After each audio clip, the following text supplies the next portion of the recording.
ओम शांति। आज 3 मई 2024 के ईश्वरी मधुर महावाक्य सुनते हैं।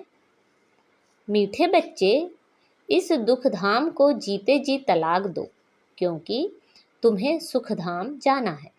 आज की मुरली से प्रश्न है, बाप बच्चों को कौन सी एक छोटी सी मेहनत देते हैं?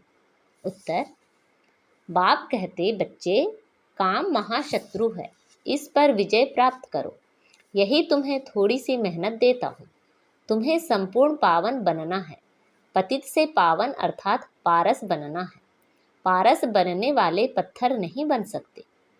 तुम बच्चे अभी गुलगुल बनो तो बाप तुम्हें नैनों पर बिठाकर साथ ले जाएंगे। ओम शांति। रूहानी बाप रूहानी बच्चों को समझाते हैं। यह तो बच्चे जरूर समझते हैं, हम ब्राह्मण ही हैं जो देवता बनेंगे। यह पक्का निश्चय है ना। टीचर जिसको पढ़ाते हैं जरूर आप समान बना देते हैं। यह तो निश्चय की बात है। कल्प कल्प बाप आकर समझाते हैं, हम नरकवासियों को स्वर्गवासी बनाते हैं। सारी दुनिया को बताने वाला कोई तो होगा ना। बाप स्वर्गवासी बनाते हैं, रावण नरकवासी बनाते हैं। इस समय है रावण राज्य, सतयुग में है राम राज्य। राम राज्य की स्थापना करने वाला है तो जरूर रावण राज्य की स्थापना करने वाला भी होगा। राम भगवान को कहा जाता है।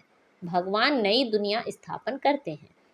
ज्ञान तो बहुत सहज है, कोई बड़ी बात नहीं है, परंतु पत्थर बुद्धि ऐसे हैं जो पारस बुद्धि होना ही असंभव समझते हैं। नरकवासी से स्वर्गवासी बनने में बड़ी मेहनत लगती है, क्योंकि माया का प्रभाव है। कितने बड़े बड़े मकान 50 मंजिल 100 मंजिल के बनाते हैं। स्वर्ग में कोई इतनी मंजिल नहीं होती। आजकल यहाँ ही बनाते रहते हैं। तुम समझते हो सतयुग में ऐसे मकान नहीं होते जैसे यहाँ बनाते हैं। बाप खुद समझाते हैं, इतना छोटा झाड़ सारे विश्व पर होता है तो वहाँ मंजिलें आदि बनाने की दरकार ही नहीं। ढेर की ढेर जमीन पड़ी रहती है। यहाँ तो जमीन है नहीं, इसलिए जमीन का दाम कितना बढ़ गया है। वहाँ तो जमीन का भाव लगता ही नहीं, ना म्युनिसिपल टैक्स आदि लगता है। जिसको जितनी जमीन चाहिए ले सकता है। वहाँ तुमको सब सुख मिल जाते हैं, सिर्फ एक बाप की इस नॉलेज से। मनुष्य 100 मंजिल आदि जो बनाते हैं उसमें भी पैसे आदि तो लगते हैं ना। वहाँ पैसे आदि लगते ही नहीं, अथाह धन रहता है। पैसे का कदर नहीं। ढेर पैसे होंगे तो क्या करेंगे? सोने हीरे मोतियों के महल आदि बना देते हैं। अभी तुम बच्चों को कितनी समझ मिली है। समझ और बेसमझ की ही बात है। सतो बुद्धि और तमो बुद्धि। सतो प्रधान स्वर्ग के मालिक, तमोगुणी बुद्धि नर्क के मालिक। यह तो स्वर्ग नहीं है, यह है रौरव नर्क। बहुत दुखी रहते हैं, इसलिए पुकारते हैं भगवान को, फिर भूल जाते हैं। कितना माथा मारते कॉन्फ्रेंस आदि करते रहते हैं कि एकता हो जाए, परंतु तुम बच्चे समझते हो यह आपस में मिल नहीं सकते। यह सारा झाड़ जड़ जड़ीभूत है, फिर नया बनता है।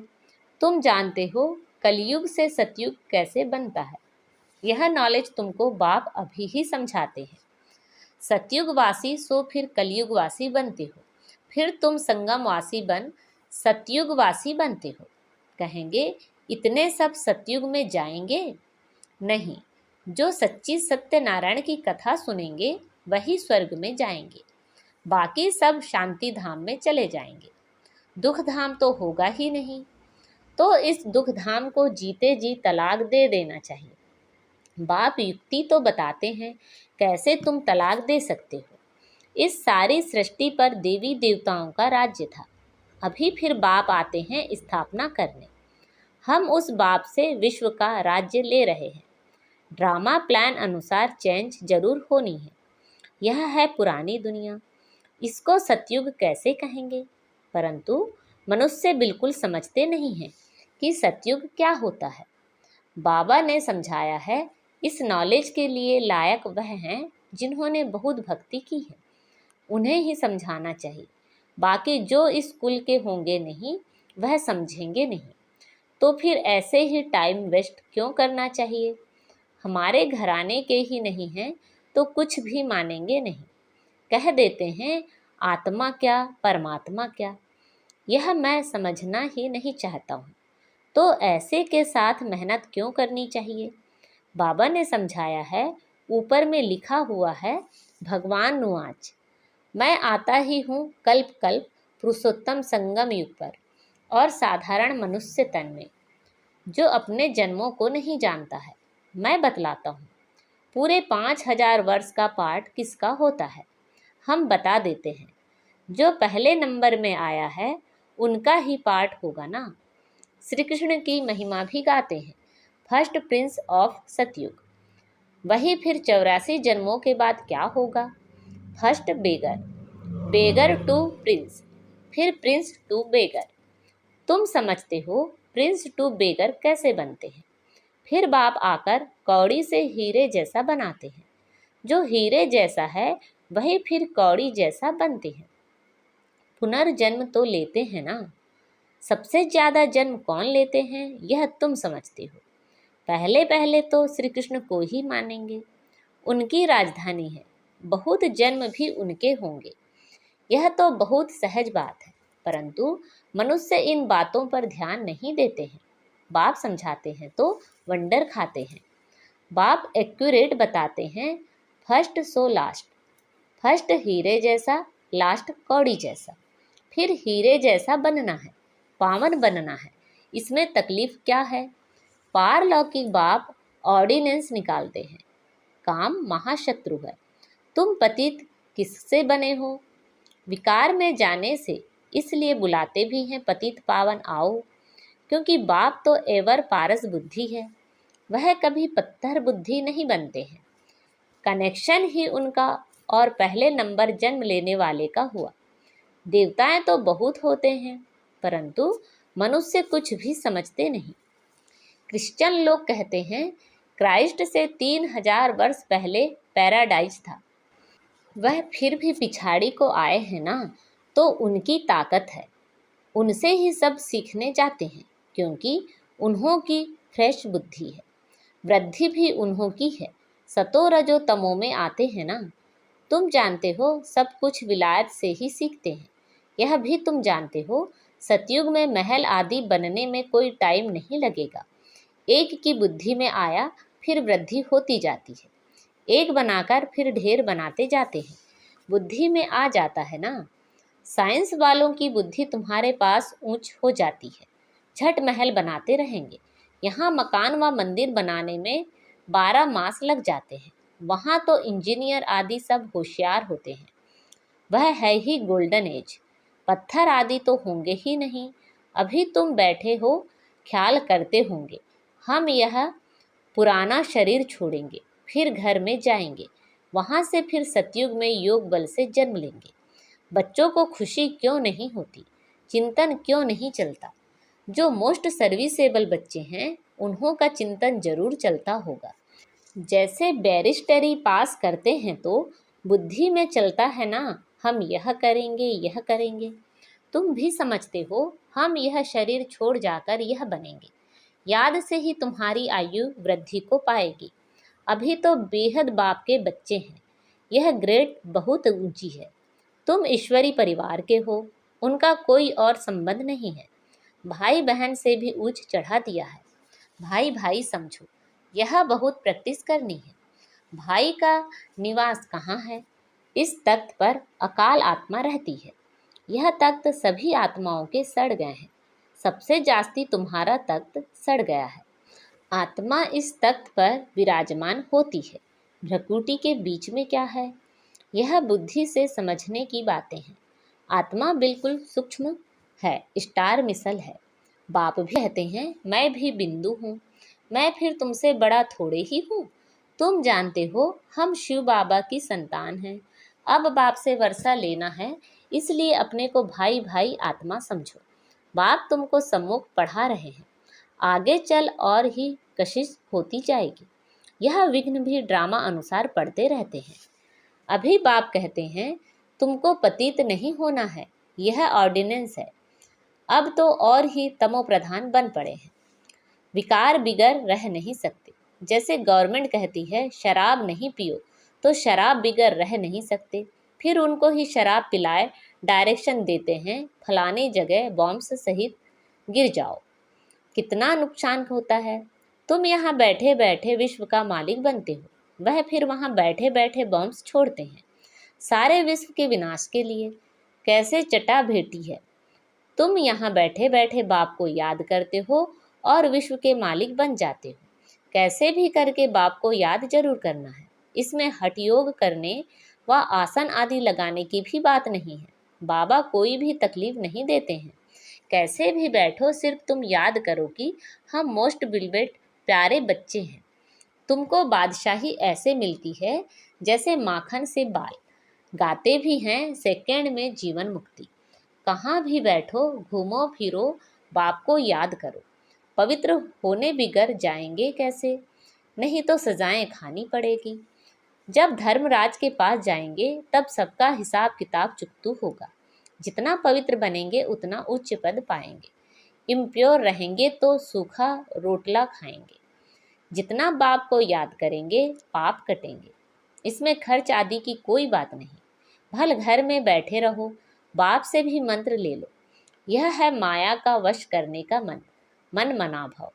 यह मंत्र मिला फिर भल घर जाओ, मुख से कुछ बोलो नहीं, अल्प और बे बादशाही को याद करो। तुम समझते हो बाप को याद करने से हम सतो प्रधान बन जाएंगे, पाप कट जाएंगे। बाबा अपना अनुभव भी सुनाते हैं।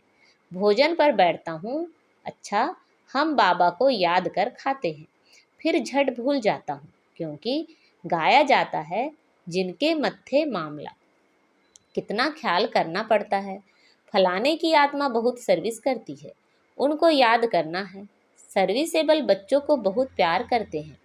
तुमको भी कहते हैं इस शरीर में जो आत्मा विराजमान है उनको याद करो। यहाँ तुम आते ही हो शिव बाबा के पास, बाप वहाँ से नीचे आए हैं। तुम सबको कहते भी हो भगवान आया है, परंतु समझते नहीं। युक्ति से बताना पड़े। हद और बेहद के दो बाप हैं। अब बेहद का बाप राजाई दे रहे हैं। पुरानी दुनिया का विनाश भी सामने खड़ा है। एक धर्म की स्थापना अनेक धर्मों का विनाश होता है। बाप कहते हैं मामे कम याद करो तो तुम्हारे पाप भस्म हो जाएंगे। यह योग अग्नि है जिससे तुम तमो प्रधान से सतो प्रधान बन जाएंगे। यह तरीका बाप ने ही बताया है। तुम बच्चे जानते हो बाप सबको गुलगुल बनाकर नैनों पर बिठाए ले जाते हैं। कौन से नैन? ज्ञान के। आत्माओं को ले जाते हैं। समझते हो जाना तो जरूर है। उनसे पहले क्यों ना बाप से वर्षा तो ले लें। कमाई भी बहुत भारी है। बाप को भूलने से फिर घाटा भी बहुत है। पक्के व्यापारी बनो। बाप को याद करने से ही आत्मा पवित्र बनेगी। फिर एक शरीर छोड़ दूसरा जाकर लेंगे। तो बाप कहते हैं मीठे मीठे बच्चों, देही अभिमानी बनो। यह आदत पक्की डालनी पड़े। अपने को आत्मा समझ बाप से पढ़ते रहो तो बेड़ा पार हो जाएगा। शिवालय में चले जाएंगे। चंद्रकांत वेदांत में भी यह कथा है। बोट नाव कैसे चलती है, बीच में उतरते हैं, कोई चीज में दिल लग जाती है, स्टीमर चला जाता है। यह भक्ति मार्ग के शास्त्र फिर भी बनेंगे, तुम पढ़ेंगे। फिर जब बाबा आएंगे तो यह सब छोड़ देंगे। बाप आते हैं सबको ले जाने। भारत का उत्थान और पतन कैसे होता है, कितना क्लियर है। यह सावरा और गोरा बनता है। ब्रह्मा सो विष्णु, विष्णु सो ब्रह्मा। एक तो सिर्फ नहीं बनता है ना। यह सारी समझानी है। श्री कृष्ण की भी समझानी है। गोरा और सावरा स्वर्ग में जाते हैं तो नर्क को लात मारते हैं। यह चित्र में क्लियर है। राजाई के चित्र भी तुम्हारे बनाए थे। अच्छा, मीठे मीठे से खिलते बच्चों प्रति माता पिता बाप दादा का याद प्यार और गुड मॉर्निंग। रूहानी बाप की रूहानी बच्चों को नमस्ते। हम सब रूहानी बच्चों की रूहानी माता पिता बाप दादा को याद प्यार, गुड मॉर्निंग और नमस्ते। आज की मुरली से धारणा के लिए मुख्य सार हैं। बाप के ऑर्डिनेंस को पालन करने के लिए हम आत्मा भाई भाई हैं। भ्रिकुटी के बीच में हमारा निवास है। हम बेहद बाप के बच्चे हैं। हमारा यह ईश्वरीय परिवार है। इस स्मृति में रहना है, देही अभिमानी बनने की आदत डालनी है। धर्मराज की सजाओं से छूटने के लिए अपने सब हिसाब किताब चुकतू करने हैं। माया को वश करने का जो मंत्र मिला है, उसको याद रखते सतो प्रधान बनना है। आज बाबा ने हमें वरदान दिया है, बिंदी रूप में स्थित रह, औरों को भी ड्रामा के बिंदी की स्मृति दिलाने वाले विघ्न विनाशक भव। बिंदी रूप में स्थित रह, औरों को भी ड्रामा के बिंदी की स्मृति दिलाने वाले विघ्न विनाशक भव। जो बच्चे किसी भी बात में क्वेश्चन मार्क नहीं करते, सदा बिंदी रूप में स्थित रह, हर कार्य में औरों को भी ड्रामा की बिंदी स्मृति में दिलाते हैं, उन्हें ही विघ्न विनाशक कहा जाता है। वह औरों को भी समर्थ बनाकर सफलता की मंजिल के समीप ले जाते हैं। वह हद की सफलता की प्राप्ति को देख खुश नहीं होते, लेकिन बेहद के सफलता मूर्त होते हैं। सदा एक रस, एक श्रेष्ठ स्थिति में स्थित रहते हैं। वह अपनी सफलता की स्वस्थिति से असफलता को भी परिवर्तन कर देते हैं। आज का स्लोगन है, दुआएं लो, दुआएं दो तो बहुत जल्दी मायाजीत बन जाएंगे। दुआएं लो, दुआएं दो तो बहुत जल्दी मायाजीत बन जाएंगे। अच्छा, ओम शांति।